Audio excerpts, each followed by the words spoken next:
રાગ અને દ્વેષ એમાંથી માણસ મુક્ત થઈ જાય. જળની એક આચમની ચડાવી એટલે એ સામાન્ય વસ્તુ નથી. રાગ અને દ્વેષ થી માણસ પર થાય એટલે એનામાં અનુરાગ આવે.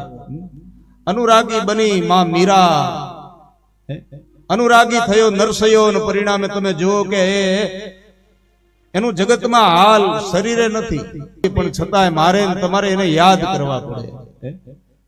જૈન કોઈ પૂછે આ મેવાડ કોનું, તો એક જ નામ આવે કે મેવાડ મીરાબાઈ. જુનાગઢ કોનું, તો કઈ નરસૈયાનું. પોરબંદર કોનું, તો કઈ સુદામાનું. અમરેલી કોનું, તો કઈ મૂળદાસનું. સવારનો કોઢ હોય ને એક દીકરી આત્મહત્યાના ઈરાદે આવે, કારણ કે ઉદરમાં બાળક છે, કોઈને કહેવાય એમ છે નહીં. કૂવામાં પડીને પોતાની જાત સમર્પિત કરવા, ટૂંકમાં આત્મહત્યા કરવા આવી છે, અને રોકી દીધી. બેટા, જીવન ભગવાને આપ્યું, અનમોલ છે. મારી દીકરી, એની કિંમત ને તું સમજે. 7 અવતાર સુધી તારી મુક્તિ નહીં થાય. પણ મહારાજ, મારાથી પાપ થઈ ગયું છે, એ પુરુષનું હું નામ આપી શકું એમ નથી. હવે ક્યાં મુખે મારે આ જગતમાં જીવવું? અને ત્યારે આ સંત એમ કે આ જગતને, આ દુનિયાને કહેજે કે આ બાળક, કોઈ પૂછે કે બાળકનો પિતા કોણ છે, ત્યારે કહેજે કે આ બાળકનો પિતા સંત મૂળદાસ. પણ આ સમાજ કેવો છે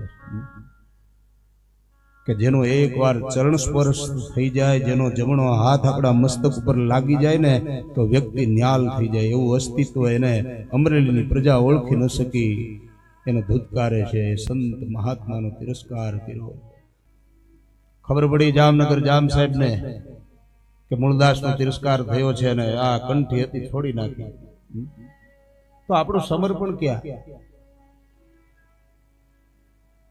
છાસ સવારે જ્યાં લાભ દેખાય ત્યાં માણસ ઢળી પડે. નવા ગુરુ ધારી લીધા તો યાદ રાખજો કે આસન, મંત્ર, માળા, જપ, ગુરુ, આ બધું એક. કદાચ તમે લક્ષ્ય ગુરુ અનેક કરી શકો, પણ સદગુરુ તો એક હોય.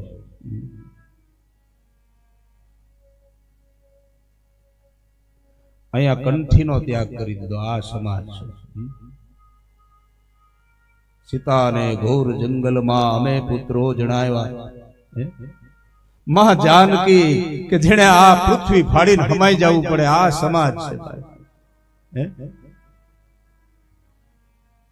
પણ એ તો જયારે અહીંયા જામ સાહેબ એના દરબારમાં મૂળદાસ પહોંચ્યા ત્યારે એમ થયું, પરચા માટે નહીં, પણ એક બિલાડી મરેલી પડી છે સભામાં. ખ્યાલ આવી ગયો, કંઠી બદલાવી નાખી છે. અને ત્યારે મૂળદાસે ખાલી એટલું કીધું કે તારા ગુરુને કે ને કે આ બિલાડીને સજીવન કરે. મૂળદા ઉભા થાય ન થાય. મૂળદાસ, તમે આ વાત કરો છો? અને ત્યારે જગતના ચોકમાં મૂળદાસ મહાત્માએ હાથમાં જળ લીધું અને બોલ્યા છે કે આજ સુધી, આ ઘડી સુધી જો મૂળદાસ મન, વચન અને કર્મથી પવિત્ર હોય અને જિંદગીમાં અજાણતા પણ જો એક પાપ ન કર્યું હોય ને, તો આ બિલાડી સજીવન થાય. ને આમ કહીને જ્યાં જળની અંજલિ છાટી મળદા બેઠા થાય. આ તાકાત, આ શક્તિ એ સંતોમાં છે. બિલાડી હાજી થઈ ગઈ. એ ભગવાન જો આ પૂજાથી પ્રસન્ન થાય, રાજી થાય, તો ભગવાનની પાસે માગવાનું શું? માગવાનું એ પણ આપણને આ ધર્મ શીખવે. આપણા જીવનમાં સમસ્યા આવે, આપણા જીવનમાં વેદના આવે, આપણા જીવનમાં રોગ આવે, આપણા જીવનમાં દોષ આવે, તો કોના થકી છે? તો કઈ કર્મ થકી છે. એ કેવું કર્મ? તો કઈ પાપ કર્મ. એટલા માટે મારો ભારત વર્ષનો સિદ્ધાર્થમાં તમને જ્યારે પૂજા કરાવે ને, ત્યારે દેવની સમક્ષ તમે જ્યારે ક્ષમા યાચના કરતા હોય, તો આ દેશનો એ સિદ્ધાર્થમાં એમ કહે કે ગતમ પાપમ ગતમ દુઃખમ ગતમ દારિદ્ર્યમેવ ચ, અને આગતા સુખ સંપત્તિ. સુખ ને સંપત્તિની તો જરૂર છે, પણ છેલ્લે કે પુણ્યોહમ તવ દર્શના. છેલ્લે જ્યારે આ આંખ બંધ થાય ત્યારે હોઠ ઉપર તારું નામ આવે. એનાથી વધારે કયો આશ્રય છે? એનાથી વધારે કોણ કરુણાનિધિ છે? બસ આપણે પાત્ર થવાનું છે, યોગ્યતા લેવાની છે. જે કિસાન ખેતી કરે છે એમાં વરસાદ મોટો થાય ને, એ મોટો વરસાદ થાય એટલે આમ છે ને દ્રષ્ટિ રાખી અને આકાશની સામે જોવે ને વિનવતો હોય કે હે મહારાજ, હવે તું વરસી જા, આ ધરા લીલી છમ બની જાય. અને એ વર્ષે નવખંડ ભૂમિ લીલી છમ થઈ જાય. કારણ કે આખી પ્રકૃતિ ભૂમિ એ એવડી મોટી યોગ્યતા છે, પાત્રતા છે કે પોતાનામાં સમાવી લે. પણ આપણા સ્લેબ ઉપર તમે માત્ર એક વાટકી મૂકો, 18 ઇંચ વરસાદ પડ્યો હોય પણ તમારી વાટકીમાં જળ કેટલું આવે? પણ હા, તમે એમાં પાઇપ મૂકી દો અને ટાંકામાં ઉતારી દો,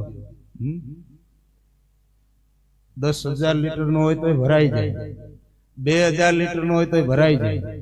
અને કદાચ મોટું પાર્કિંગ હોય અને મોટો ટાંકો બનાવ્યો હોય, મોટો પરિવાર હોય ને 25,000 લીટરનો હોય તો એ ભરાઈ જાય. ક્યારે ભરાય? પાત્ર મોટું છે તો એ ભગવાનની પાસે એ માંગવાનું છે, પાત્રતા માંગવાની છે. હા, એ કોની પાસે મગાય? એ કરુણાના કરનારા. આવો એનો દીદાર કરીએ. એ કરુણાના કરનારા,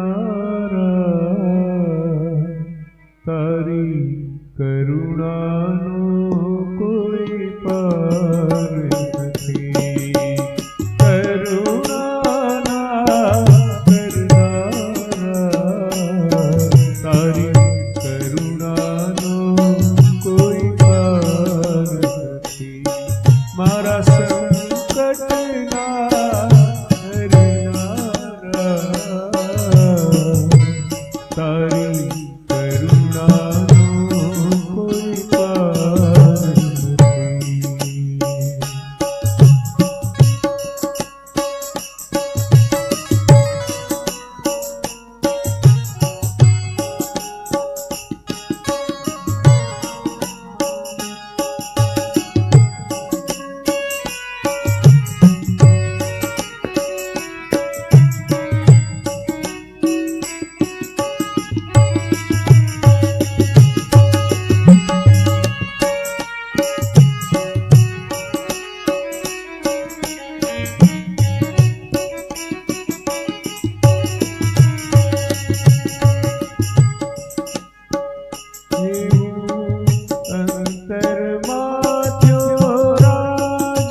એટલે ભૂખ્યાને અન્ન મળે, દાન થયા, નિર્વસ્ત્રને વસ્ત્ર મળે.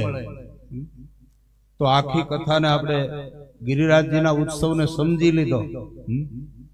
પહેલું ક્યાંથી ચાલુ થઈ કે વેદ પરંપરાથી.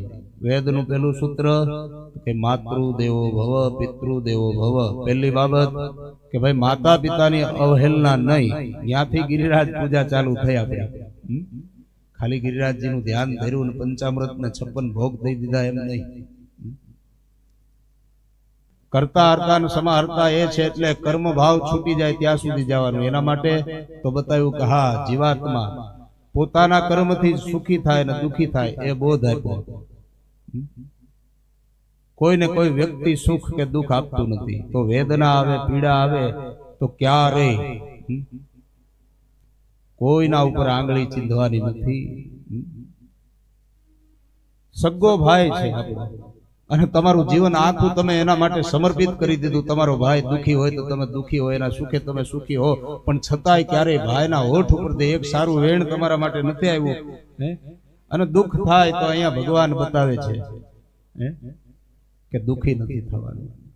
કઈક કર્મનો સિદ્ધાંત એવો છે કે ગયા જન્મે એનું જમા પાછું હશે એટલે તું એને અત્યારે અર્પણ કરે છે. તમે જેના માટે સમર્પિત થઈ ગયા, તમે જેના માટે જમીન ને આસમાન એક કર્યા, તમે જેના માટે ખપી ગયા, એ જ્યારે તમને જાકારો આપે ત્યારે તમે દુખી થાવ તો તમને આ કથા એ બોધ કરે છે કે તો પણ મસ્તીમાં રહેવાનું છે. મારો દ્વારકાનો નાથ એની નજરની સામે યાદવા સ્થળી થઈ ગઈ છતાં પણ એનું મુખ પ્રસન્ન હોય. એ બાળ સ્વરૂપ હોય તો ભલે, યુવાન સ્વરૂપ હોય તો ભલે, પણ એના મુખ ઉપરની મુસ્કાન ક્યાં રે.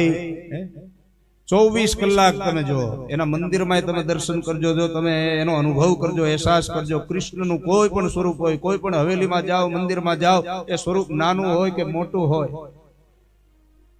પણ એના મુખ ઉપર તમને, એના વદન ઉપર સ્મિત દેખાય.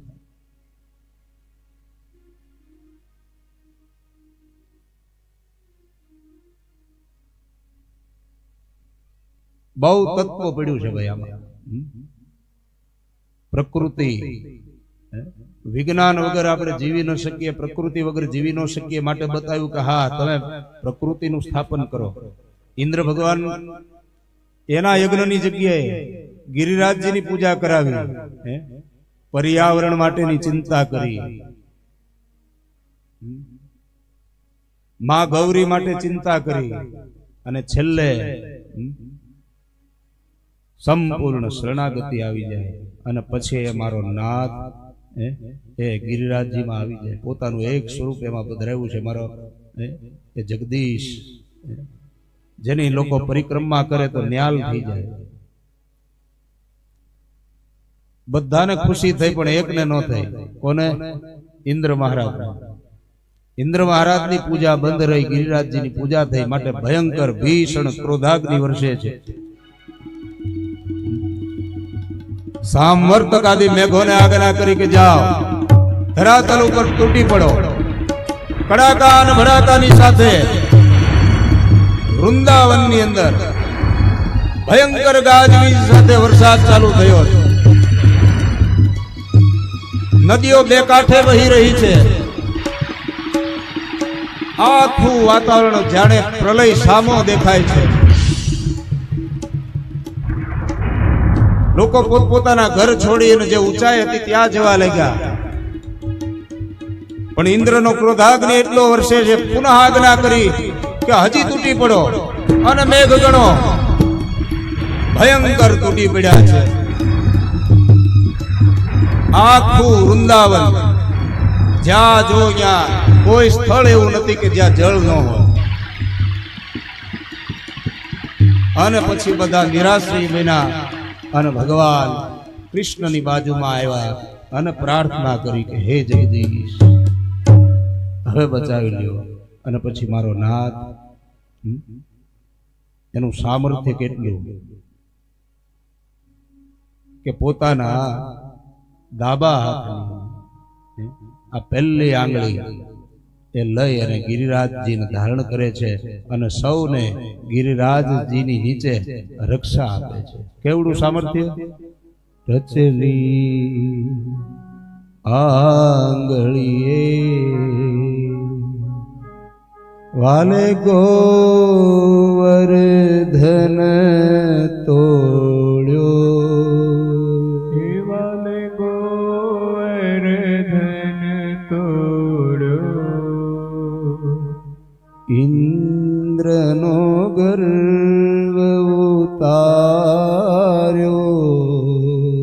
ઇન્દ્રનો ગર્વ ઉતાર્યો, જય જય ગિરધારી,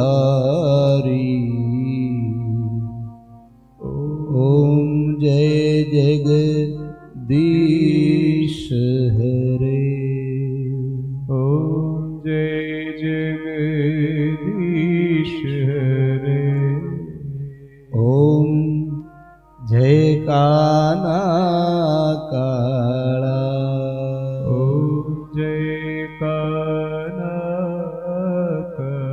જો આ ભાવ છે વિલંબિત સુર એ જગદીશને સમર્પિત થઈ રહ્યો છે, છતાંય એ તન્મયતા એવી હોવી જોઈએ કે તાલીનો તાલ લાગી જાય તમારા ભાવ માટે.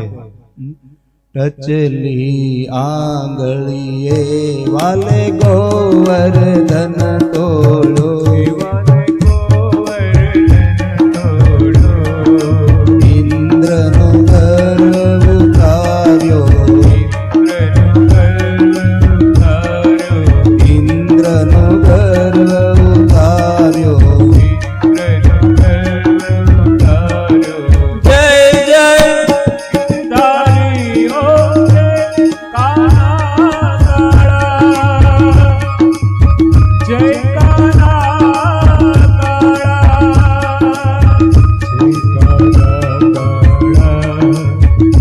પ્રભુ જય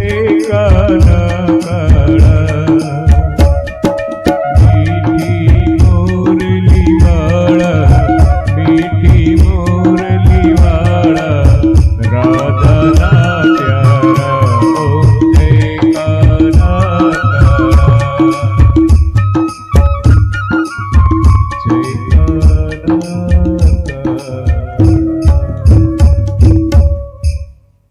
ભગવાન કરતા હરતા અને સમારતા છે, સર્વ સમર્થ છે. આ સામર્થ્યના દર્શન કરાવ્યા છે. કૃષ્ણ અવતાર સંપૂર્ણ ઐશ્વર્યથી ભરેલો છે, એ બધું જ કરવા માટે સમર્થ છે, એમાં ક્યાંય શંકા નહીં. કૃષ્ણ લીલામાં સહેજ પણ શંકા ન થવી જોઈએ. રામ બને કે કૃષ્ણ બને, 400 ગાવ દૂર ફેંકી દે, એક બાણ છોડે ને મારીચને રાઘવ. અને ભગવાન જગદીશ પોતાના વામ હાથની વામ કરાંગુલી, ડાબા હાથની ટચલી નાની આંગળી એના દ્વારા પહાડને ઊંચો કરે અને સૌને એની નીચે રક્ષા આપે. એનો મતલબ કદાચ માનો કે દિમાગમાં આ વાત ન આવી કે ભાઈ પહાડ થોડો ઊંચો થાય તો એ વ્યક્તિએ એવું સમજવાનું કે હા, પહાડ જેવી આવતી મુસીબતો એમાંથી રક્ષા તો એ જ આપે, એમાંથી તો રક્ષા એ જ આપી શકે. આ વરસાદ વરસે તો તમે 2 માળનું સ્લેબ ભરી અને મકાન બનાવ્યું હોય કે હવે કોઈ ચિંતા નહીં, ઝૂંપડા વાળા એની રીતે સમજી લે, આપણે ઘરમાં દરવાજા બંધ કરી આરામ કરો, મજા કરો. પણ ક્યાં સુધી એ રક્ષા કરે? પણ વિનાશ જ્યારે સામે દેખાય ત્યારે આંધી ને તુફાન, વાવાઝોડા આવે. જ્યારે દરિયાને મળવાની ઈચ્છા થાય, શહેરને સુનામી આવે, દરિયાને એમ થાય કે આજે મારે જુનાગઢ મળવું છે, ગિરનારને, કેવી પરિસ્થિતિ થાય? ટૂંકમાં સુનામી આવે. કઈ ડિગ્રી, ક્યું મકાન, કઈ સંપત્તિ, ક્યું પરાક્રમ, તમને બચાવી શકે કયો જી? તો એ પહાડ જેવી મુશ્કેલોમાંથી આપણને ઉગારનાર કોણ છે? તો એ ગિરિરાજ. બોલીએ गिरिराज धरण की जय, गिरिराज धरण की जय। હજી વરસાદ ચાલુ છે, ઘણો સમય થઈ ગયો ને એટલે હેલ્પ કરવાનું મન થયું ગોપ બાળકોને, એટલે લાકડી લીધી અને ટેકા આપ્યા અને થોડી ક્ષણો માટે ટેકો આપી દીધો, પણ મનમાં એકવાર તો એમ થયું કે મેં ટેકો આપ્યો છે. એકવાર તો એવું થયું કે ટેકો આપ્યો છે એટલે ભગવાને સેજ અમથી કેવા પૂરતી આંગળીનો જે આધાર હતો એ નીચે લીધો, અને જેવો આધાર નીચે લીધો એવો જ ગિરિરાજજી છે એ નીચે આવવા લાગ્યા. એમ જીવાત્માનો સ્વભાવ એવો છે, હું કરું મેં કર્યું એ જ અજ્ઞાનતા, શકટનો ભાર જેમ શ્વાન તાણતા. આ હું હતો એટલે થયું. આપણે છોકરા આમ બહુ સમૃદ્ધિ વાળા થઈ ગયા હોય ને એટલે પૂછી કેમ છે ભાઈ, એટલે કે ઠાકોરજીની ખૂબ કૃપા છે. પણ ડિગ્રી કરી દાદા એકચ્યુઅલી એમાં એવું છે ને અમે ભણ્યા બહુ, અમારા માવતર પાસે તો કાંઈ નહોતું. અત્યારે આ સમયમાં બુદ્ધિનો પૈસો છે, ડિગ્રીનો પૈસો છે, પણ મને કહેવા દો એ માતા પિતા પાસે પહેરવા ધોતી નહોતું કે બે જોડ કપડા હારા નહોતા, પણ એ જીવી ગયા ને એનો આશીર્વાદ એની કમાઈ પડી છે ત્યારે તને આ મળ્યું છે, બાકી આ મુકામ સુધી તું ન આયા.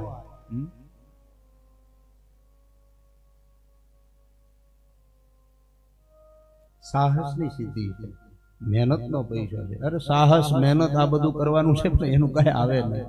હું બેટ દ્વારકા ભણતો, વચ્ચે ટાપુ છે, ફરતો દરિયો છે. હવે એમાં તમે જો નાના નાના બાળકો એ દરિયાના પાણીમાં સ્નાન કરતા હોય, આનંદ કરતા હોય, પણ એકવાર જયારે અમે સામે પાર થતા હતા, વાવાઝોડાનો સમય, મોત સામે દેખાતું હતું, બરાબર, પણ છતાં એ મધ દરિયે એ ખારવાઓને જોવો ને ત્યારે ખ્યાલ આવે કે સાહસ કોને કહેવાય. મરાક મરશું, ક્યારે મોત આવીને ઊભું રહી જાય ખબર ન પડે, પણ છતાંય એ પેટિયાથી વધારે રડતા નથી. મારી આ વાતનો પ્રાણ ઈ છે કે પેટિયાથી વધારે રડતા નથી. તમે ખૂબ ડિગ્રી કરી પણ તમને એવા લોકો બતાવું કે માત્ર 4 ચોપડી ભણેલા હોય અને એની નીચે હજારો એન્જિનિયરો કામ કરતા હોય, એવા જોયા છે કે નથી જોયા? ભેજાનું કાંઈ નથી આવતું. ભણવાનો કે અભ્યાસનો કે ડિગ્રીનો વિરોધ નથી કરતો, પણ કાંઈક મળ્યું છે, એમાં કાંઈક કમાઈ પડેલી છે. 2 ઘર વળતા કરવાની વાત કરું છું. આપણે મોટી ખેતી છે, 100 વીઘા છે, 150 વીઘા છે, એકલા થતી નથી, એટલે આપણે માત્ર ધ્યાન રાખીએ.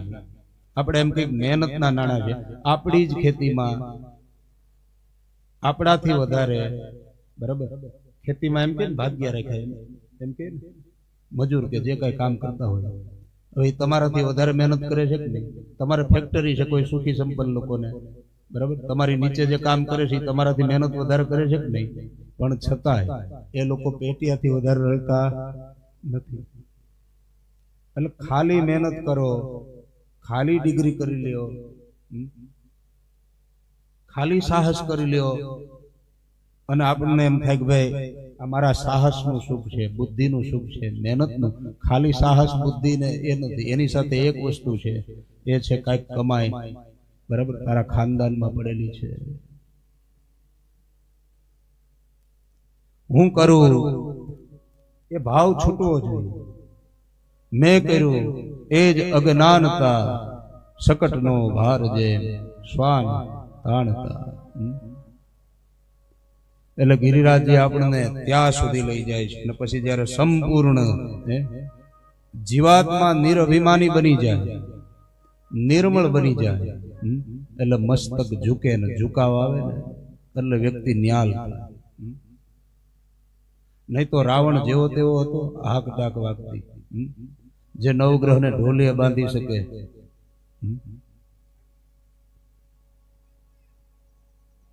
બધું હતું. આખી સોનાની નગરી, નવગ્રહોને ઢોલીએ બાંધે. કેવડું સામર્થ્ય! ખાલી સામર્થ્ય એમને, એની સંપત્તિ કેટલી, એનું પરાક્રમ કેટલું, એનું શૌર્ય કેટલું, એનું બળ કેટલું, એની સંપત્તિ. પણ છતાંય એક વસ્તુ નહોતી અને પરિણામે નિંદાને પાત્ર થયો, રાક્ષસ કહેવાયો. નહીં તો એવો વિદ્વાન અને પાછો બ્રાહ્મણ મહાદેવ માટે લખે ને બોલે તો કે જટાટવી ગલજ વલ પ્રવાહ પાવિત સ્થલે ગલે વલંબ્ય લંબિતામ ભુજંગ તુંગ માલિકા ડમટ ડમટ ડમટ ડમન નિનાદ વડ મર વયમ ચકાર ચંદ તાંડવમ તનોતુ નઃ શિવ શિવ. કેવો વિદ્વાન કે એના લખેલા સ્તોત્ર નહીં તમારે જો પાકા કરવા હોય, ગોખવા હોય ને તો ગુરુમુખી કરવા પડે. ધરા ધરેન્દ્ર નંદિની વિલાસ બંધુ બંધુ રસપુરત દિગંત સંતતિ પ્રમોદ માન માનસે કૃપા કટાક્ષ ઘોરિણી નિરુદ્ધ દુર્ધ રાપદી કો ચિદ્દિગંબરે મનો વિનોદ મેં તુ વસ્તુ જટા ભુજંગ પિંગલ સ્ફુરત ફણી મણિ પ્રભા કદંબ કુંકુ મદ્ર વપ્રલિપ્ત દિગ વધુ મુખે મદાંત સિંધુ રસપુરત ગુત્ત રીય મેં તુરે મનો વિનોદ મદભુતમ બિભરતુ ભૂત ભરતરી. આવો રાવણ બધું છે પણ એક ઝુકાવ નથી, માટે અસુર કહેવાનું, દાનવ કહેવાનું. એટલે હવે ઇન્દ્ર આવ્યા છે, ઝૂક્યા છે, ભૂલ સમજાણી છે. મેઘગણોને હુકમ કર્યો કે હવે બંધ કરો, બસ હવે શરણાગતિ. શરણાગતિ સિવાય જીવાત્માનો ઉદ્ધાર નથી. માટે ઇન્દ્ર આવી નતમસ્તક થયા છે અને ભૈરવીમાં એ પ્રાર્થના કરે ઇન્દ્ર,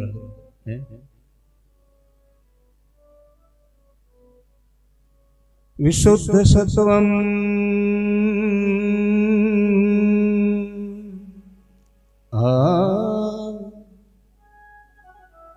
વિશુદ્ધ સત્વમ તવ ધામ શાંતમ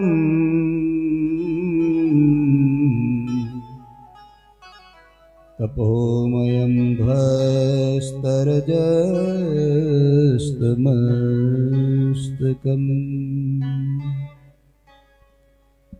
માયામયોયમ ગુણસંપ્રવાહે માયામયોયમ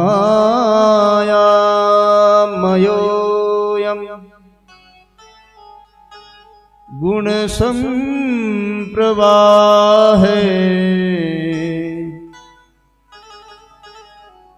ન વિદ્યતે તે ગ્રહણાનુબંધ.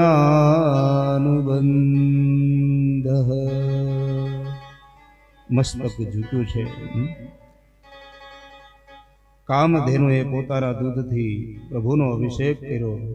ઇન્દ્રે એરાવતની સુંદરથી, આકાશ ગંગાના જળથી દેવર્ષિઓ સાથે અભિષેક કર્યો. ગોવિંદ નામથી સંબોધિત કર્યા અને હવે અમારો જગદીશ ગોવિંદ બને છે. સૌ એ ગોવિંદના નામનો જય ઘોષ કરે છે. આવો એ ગોવિંદના નામના સહારે. કૃષ્ણ ગોવિંદ ગોવિંદ ગોપાલા